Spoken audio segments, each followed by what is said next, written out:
From CBS News Bay Area, this is the Afternoon Edition. Right now on the Afternoon Edition, worst fears realized from the Maui fires as the number of victims continues to grow.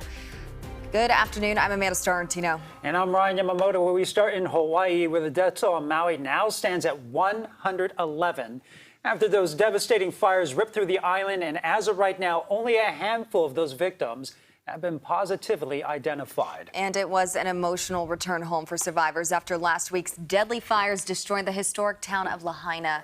Evacuees are returning home after officials reopened the main road into Lahaina. The people seeing for the first time what those fires did to their homes. It's hard to take in, just seeing all this devastation. I don't know what to think. We grew up here. This is home to a lot of us. Lahaina resident Michael Richter lost his home during the fire and his stepdad, 79-year-old James Smith. But out of the rubble and ash, Richter managed to find his dog with burns to his body and paws, but he's still alive. I just screamed his name one last time, and he just popped up. His eyes were just shut, and he was black. Oh, my goodness, my heart. So meanwhile, questions are growing over why Maui officials did not use sirens to warn residents last week as the deadly wildfire swept in. Listen to this tense exchange between a reporter and someone from Hawaii's emergency management. Do you regret not sounding the sirens? I do not. And the reason why... and so many people said they could have been saved if they had time to escape. Had a siren gone off, they would have known that there was a crisis emerging. And as we know, so many bodies were found in the ground. Do you want him to give you the answer, or do you want to give? Well, then let him finish his answer. Emergency management officials went on to explain the sirens are primarily used for tsunamis to warn people to seek higher ground. They were concerned if the sirens had sounded, people would have gone toward the fire instead of away from it. Regardless, we also learned that some of those sirens were not even working. To my knowledge, at least I never experienced them in use for fires. But the sirens, some were broken, and we're investigating that.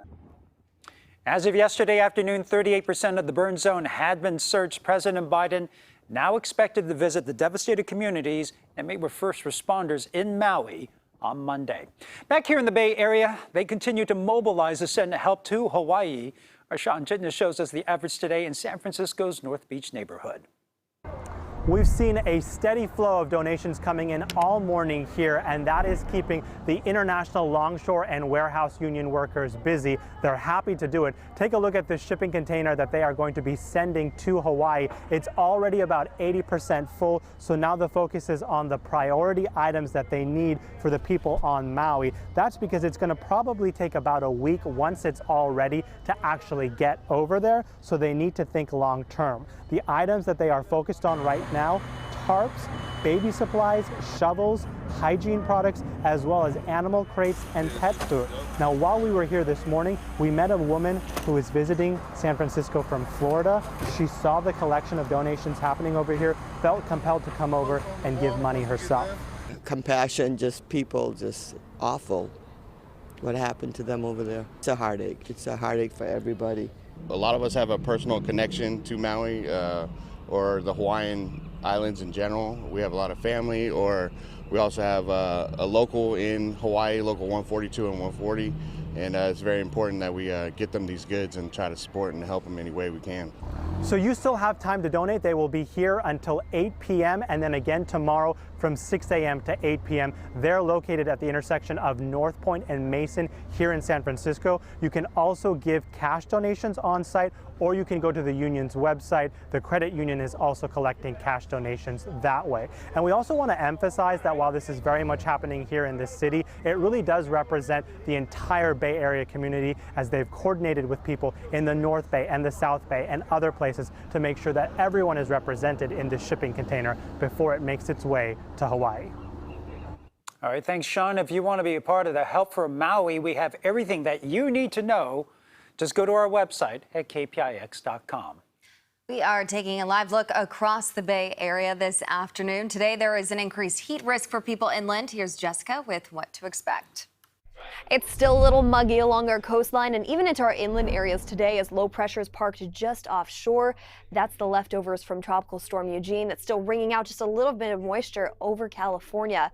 We were dealing with that yesterday. We'll see the same trend today with a dense marine layer this morning lifting into the afternoon in our inland areas, but still holding on tight along our coastline. Did you see that green just to the north of us? Yeah, those were the showers that I was talking about. We might even see just a little bit of light shower activity throughout the Bay Area heading into the next couple days as these light storms sweep their way to the north. We could see anywhere up to around 1/100 of an inch down into the Santa Clara Valley, ranging even up into Santa Rosa too. A little bit more impressive numbers near Half Moon Bay, but besides that, let's take a quick look at daytime highs today. Half Moon Bay, let's start off with you, 65 this afternoon. Once you head into our inland areas, we're suddenly talking about 80s and 90s. And speaking of 90s, that's the same trend even off near Antioch and Brentwood today with cooler conditions, but still above average, closer to San Francisco, sitting at 70 degrees this afternoon. As we head north closer to Ukiah, we're getting up to the triple digits.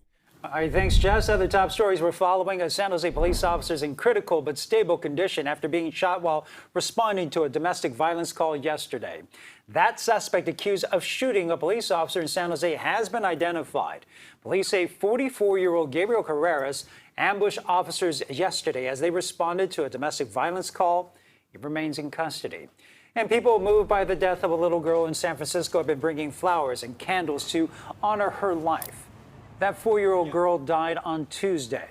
She and her parents were hit as they crossed King Street at 4th. And a driver has been arrested in connection to the crash that killed a 4-year-old girl in San Francisco. Police say her parents were pushing her in a stroller near 4th and King Tuesday night when an SUV hit them. The 71-year-old driver faces charges including vehicular manslaughter.